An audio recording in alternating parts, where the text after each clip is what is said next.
Assalamualaikum warahmatullahi wabarakatuh. Perkenalkan, nama saya Leilia Novianti dari kelas 3 PGSD A8. Pada kesempatan kali ini saya akan menjelaskan tentang model pembelajaran inquiry based learning dan problem based learning. Yang pertama yang akan saya bahas yaitu ciri-ciri pembelajaran inquiry based learning. Ada menekankan pada proses mencari dan menemukan, pengetahuan dibangun oleh peserta didik melalui proses pencarian, peran guru sebagai fasilitator dan pembimbing peserta didik dalam belajar, dan yang terakhir, menekankan pada proses berpikir kritis dan analitis untuk merumuskan kesimpulan. Jadi di sini guru harus banyak bertanya. Kelebihan inquiry based learning. Pembelajaran ini merupakan pembelajaran yang menekankan kepada pengembangan aspek kognitif, afektif, dan psikomotor secara seimbang, sehingga pembelajaran melalui pembelajaran ini dianggap jauh lebih bermakna. Yang kedua, pembelajaran ini dapat memberikan ruang kepada siswa untuk belajar sesuai dengan gaya belajar mereka. Yang ketiga, pembelajaran ini merupakan strategi yang dianggap sesuai dengan perkembangan psikologi belajar modern yang menganggap belajar adalah proses perubahan tingkah laku berkat adanya pengalaman. Jadi di sini siswa dituntut untuk melakukan kegiatan secara langsung, jadi praktek langsung. Yang keempat, keuntungan lain yaitu dapat melayani kebutuhan siswa yang memiliki kemampuan di atas rata-rata. Artinya, siswa yang memiliki kemampuan belajar bagus tidak akan terhambat oleh siswa yang lemah dalam belajar. Kekurangan inquiry based learning. Yang pertama, sulit mengontrol kegiatan dan keberhasilan siswa. Yang kedua, sulit dalam merencanakan pembelajaran karena terbentur dengan kebiasaan siswa dalam belajar. Jadi, siswa sudah terbiasa dengan belajar konvensional. Jadi ini merupakan tantangan untuk guru untuk bisa mengembangkan model pembelajaran inquiry based learning. Yang ketiga, kadang-kadang dalam mengimplementasikannya memerlukan waktu yang panjang sehingga sering guru sulit menyesuaikannya dengan waktu yang telah ditentukan. Selama kriteria keberhasilan belajar ditentukan oleh kemampuan siswa menguasai materi pelajaran, maka strategi ini tampaknya akan sulit diimplementasikan. Selanjutnya yaitu langkah-langkah penerapan model pembelajaran inquiry. Ada 6 langkah-langkahnya. Yang pertama yaitu tahap 1, orientasi. Guru mengkondisikan agar peserta didik siap melaksanakan proses pembelajaran, menjelaskan topik, tujuan, dan hasil belajar yang diharapkan dapat tercapai oleh peserta didik. Tahap 2 yaitu merumuskan masalah. Artinya, guru membimbing dan memfasilitasi peserta didik untuk merumuskan dan memahami masalah nyata yang telah disajikan. Tahap ketiga, merumuskan hipotesis. Guru membimbing peserta didik untuk mengembangkan kemampuan berhipotesis dengan cara menyampaikan berbagai pertanyaan yang dapat mendorong peserta didik untuk dapat merumuskan jawaban sementara atau dapat merumuskan berbagai perkiraan kemungkinan jawaban dari suatu permasalahan yang dikaji. Tahap keempat yaitu mengumpulkan data. Di sini, guru membimbing peserta didik dengan cara mengajukan pertanyaan-pertanyaan yang dapat mendorong peserta didik untuk berpikir, mencari informasi yang dibutuhkan. Jadi, di sini mengumpulkan data untuk membuktikan dari hasil hipotesis tadi, mengumpulkan informasinya dulu, mengumpulkan semua data-data yang dianggap bisa menjawab hasil hipotesis. Dan tahap yang kelima yaitu menguji hipotesis. Guru membimbing peserta didik dalam proses menentukan jawaban yang dianggap diterima sesuai dengan data dan informasi yang diperoleh berdasarkan pengumpulan data. Dan yang keenam, merumuskan kesimpulan. Guru membimbing peserta didik dalam proses mendeskripsikan temuan yang diperoleh berdasarkan hasil pengujian hipotesis. Selanjutnya yang akan saya bahas yaitu model pembelajaran problem based learning. Di sini ada ciri-cirinya. Yang pertama, permasalahan menjadi starting point dalam belajar. Jadi, hal paling utama dalam pembelajaran problem based learning yaitu adanya masalah. Selanjutnya, permasalahan yang diangkat adalah permasalahan yang ada di dunia nyata, yang tidak terstruktur. Yang ketiga, permasalahan membutuhkan perspektif ganda. Yang keempat, permasalahan menantang pengetahuan yang dimiliki oleh siswa, sikap dan kompetensi yang kemudian membutuhkan identifikasi kebutuhan belajar dan bidang baru dalam belajar. Jadi di sini guru itu harus mengaitkan masalah yang terjadi di lingkungan sekitar dan juga masalah tersebut harus menarik untuk siswa. Belajar pengarahan diri menjadi hal yang utama.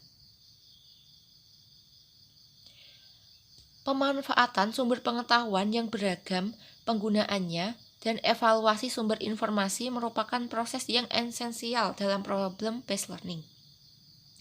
Belajar adalah kolaboratif, komunikasi, dan kooperatif.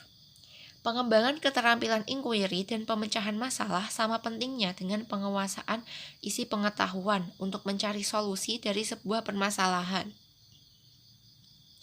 Jadi dalam problem based learning juga siswa membutuhkan keterampilan untuk mencari dan memecahkan masalahnya. Sintesis dan integrasi dari sebuah proses belajar, dan yang terakhir, problem-based learning melibatkan evaluasi dan review pengalaman siswa dan proses belajar. Selanjutnya yaitu kelebihan problem-based learning. Yang pertama, pemecahan masalah merupakan teknik yang cukup bagus untuk lebih memahami isi pelajaran, sehingga pembelajaran lebih bermakna. Yang kedua, pemecahan masalah dapat menantang kemampuan siswa serta memberikan kepuasan untuk menemukan pengetahuan baru bagi siswa. Yang ketiga, pemecahan masalah dapat meningkatkan aktivitas pembelajaran siswa. Yang keempat, pemecahan masalah dapat membantu siswa bagaimana mentransfer pengetahuan siswa untuk memahami masalah dalam kehidupan nyata. Yang kelima, pemecahan masalah dapat membantu siswa untuk mengembangkan pengetahuan barunya dan bertanggung jawab dalam pembelajaran yang dilakukan. Di samping itu, pemecahan masalah itu juga dapat mendorong untuk melakukan evaluasi sendiri baik terhadap hasil maupun proses belajarnya. Melalui pemecahan masalah bisa memperlihatkan kepada siswa bahwa setiap mata pelajaran pada dasarnya merupakan cara berpikir dan sesuatu yang harus dimengerti oleh siswa, bukan hanya sekedar belajar dari guru atau dari buku saja. Jadi di sini siswa dituntut untuk berpikir dan memahami, bukan hanya sekedar hafalan. Selanjutnya, pemecahan masalah dianggap lebih menyenangkan dan disukai siswa karena siswa merasa terpancing sehingga tertarik untuk memecahkan suatu masalah. Pemecahan masalah dapat mengembangkan kemampuan siswa untuk berpikir kritis dan menyesuaikan dengan pengetahuan baru. Pemecahan masalah dapat memberikan kesempatan siswa untuk menerapkan pengetahuan yang dimiliki dalam dunia nyata. Pemecahan masalah dapat mengembangkan minat siswa untuk secara terus-menerus belajar, sekalipun belajar pada pendidikan formal telah berakhir. Kekurangan problem-based learning. Yang pertama, manakala siswa tidak memiliki minat atau siswa berasumsi bahwa masalah yang dipelajari sulit untuk dipecahkan, maka akan merasa enggan untuk mencobanya. Di sini peran guru yaitu untuk memotivasi siswa agar dia tidak rendah diri.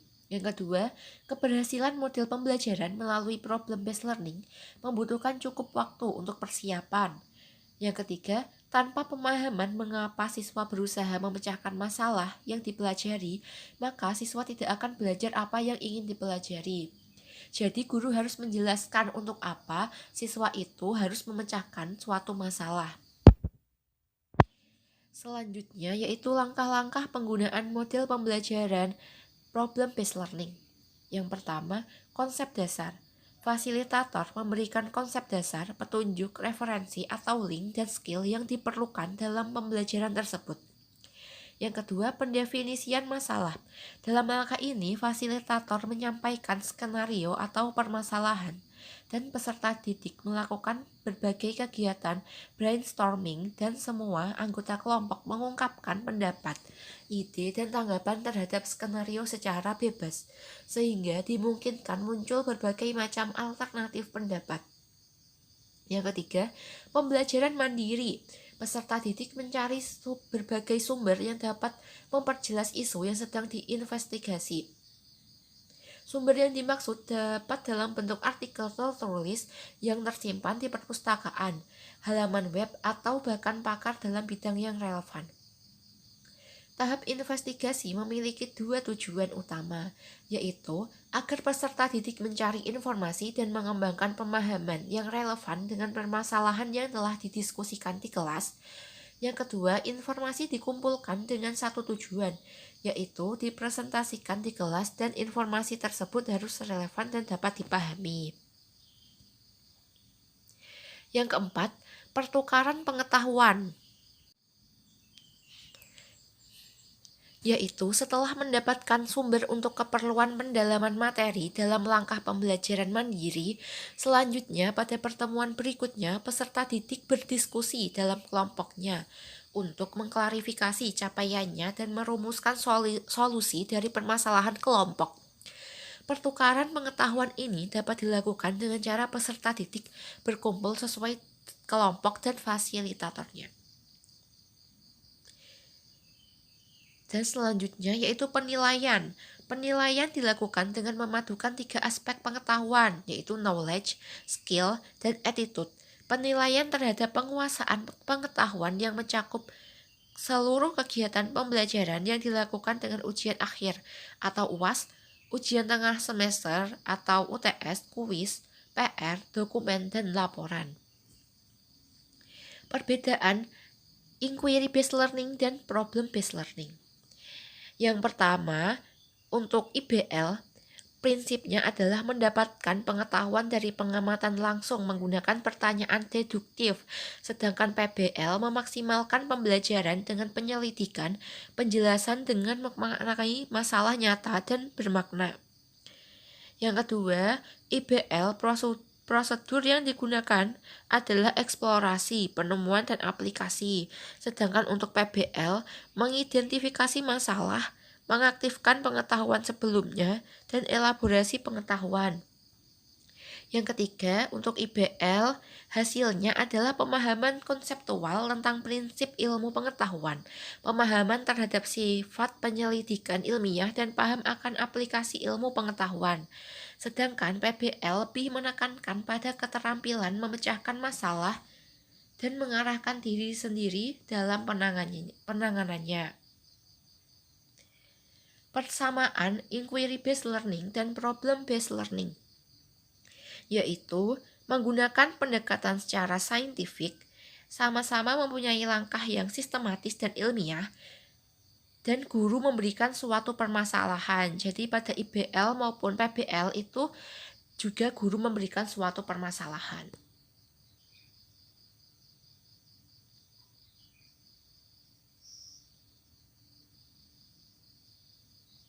Sekian yang dapat saya sampaikan, semoga dapat bermanfaat. Wassalamualaikum warahmatullahi wabarakatuh.